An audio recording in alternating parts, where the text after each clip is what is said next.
Wow. The Lame Ducks? Is that the birth of the Lame Ducks? Kunj Shah from Live for Live Music? You gotta tell me, Kunj, what's good, man? How you doing, man? Good to see you again. I thought we were doing on the last one, but we're here again.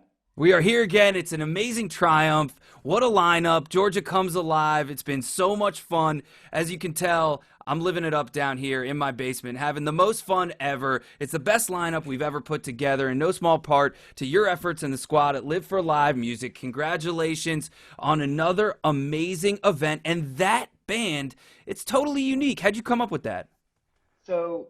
We talked to Andy Bernstein from HeadCount and Matt Bush, and we really wanted to get Dave Schools involved because of, the widespread panic Georgia connection. And Bobby really wanted to do something. So, we just talked to both of them and see who they wanted else in the band, and it came out to be perfect.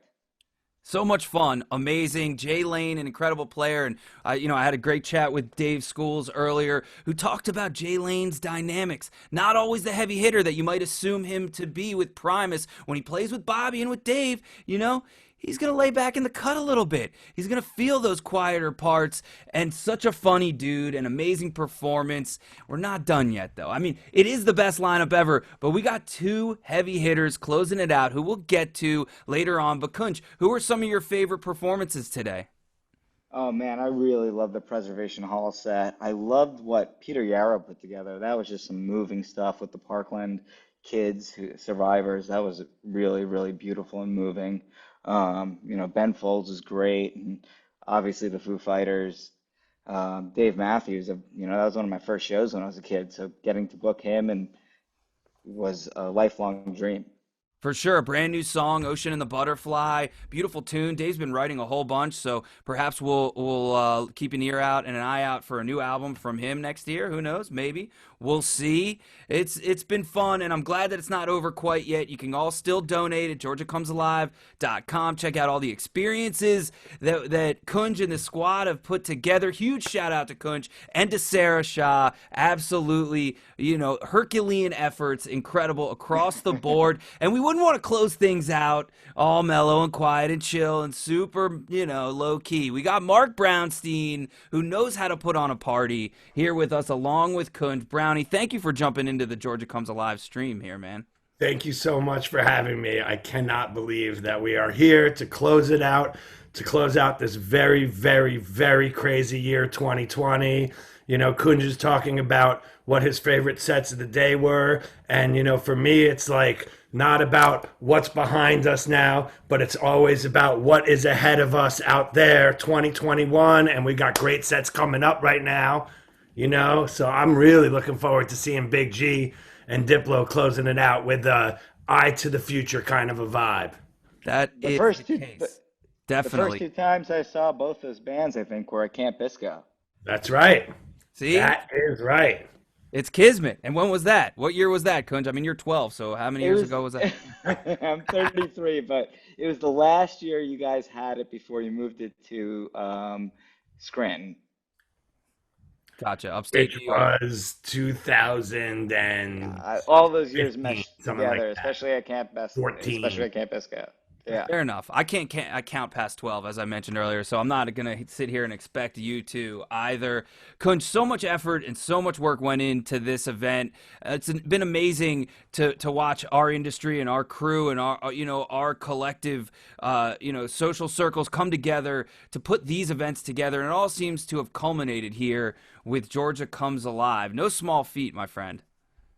Yeah, but I had a lot of help. I mean, Andy Bernstein was a really, really a big help, and he was one of my first inspirations when I came into the scene. I really just saw what Headcount was doing at every festival, and I was just blown away. My wife actually, one of her first job roles in the music industry was as a Headcount intern, and just to see how far we've come in our relationship with Headcount has just been really, really remarkable. Brownie, you're one of the co-founders, and I've been a fan of the Disco Biscuits since I was in high school. Don Strasberg helped with some of the really big heavy hitters, like the Foo Fighters and some of the bigger acts, and bringing in some amazing talent. My wife Sarah, like who I mentioned, she's been phenomenal at helping all of us here.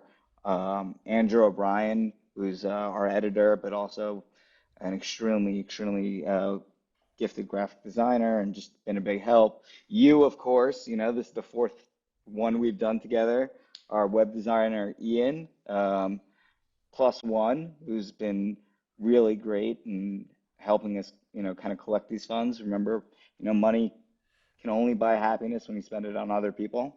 The Georgia Coalition for the People's Agenda, Civic Georgia, and yeah, everyone else who was involved and all the musicians and all the artists. It's really been a team collective effort, and it's getting late, and we have some really awesome music coming up. We Listen, do. We've held some of the best for last, for sure. Kunj, Brownie, what's good? let me tell you something. When you look at Kunj and Live for Live Music and the events that they've put on this year, Democracy Comes Alive, Justice Comes Alive, now Georgia Comes Alive. For an organization like HeadCount that's been around now almost 16 years, seeing this all happen in the middle of a pandemic where you can really get a sense of the intersection between culture and civic engagement. And this was what the mission of HeadCount was all about all of these years. And to come into the year 2020, come into the beginning of the year, which we had thought to ourselves at HeadCount, this is going to be one of our biggest years that we've ever had, one of the most important elections in the history of our lifetime. And then for the concert industry to come to a screeching halt, and then to spend the first couple months of the pandemic all kind of thinking, how are we going to do it? How are we going to meet the milestones, the markers, the fundraising, the voter registration, the engagement, the get out the vote effort? How is it going to all come together? And then watching as the entire industry pivoted, came together around many different events, and seeing us at the end of 2020 with the results of the election, the one of the highest turnouts in the history of elections, the highest turnout for the youth vote, 18 to 29, that we have on record. Almost 55% of the youth came out. And you might look at that and say, well, we still got a lot of work to do on the 18 to 29 demographic, and we do, but it's nearly double what it's been in the past. And that was the goal and the mission of HeadCount. 431,000 voters registered. This year, we've reached our millionth voter registered. There's over 3 times as many voters registered without concerts, which is where we do most of our work in the field over the last 15 years. And to watch it all go down with the YouTube stars and the Good to Vote initiative and David Dobrik giving away 5 Teslas and now 2 Chainz in Georgia giving away a Tesla. The insane amount of engagement that we've seen this year. Again, I'm so proud of the entire music industry and the scene, and Andy Bernstein, of course, and the HeadCount team and the HeadCount board of directors and our partners like Live for Live Music and Sirius that have come to the table to help lift HeadCount up at a time where we didn't know what was going to happen, and not only lift it up, but catapult it into the future. For 15 years, we kind of sat around and thought to ourselves, how do we know what we're doing in the field, but how do we break online? How do we break into gigantic numbers? Where's the critical mass? And this year, really not having any concerts, we were forced into figuring that out. And I feel like now going back into whatever the new normal is going to look like when we get on the side of this pandemic, HeadCount is poised to make a significant contribution moving forward. Incredibly proud for democracy, incredibly proud across the board for all of our volunteers. And, this Georgia, this is it. We've got one more election here, and it's all about turnout. What we've learned is when people turn out in record numbers, democracy wins. And that's what won this year, democracy. Protecting democracy, that's the mission now.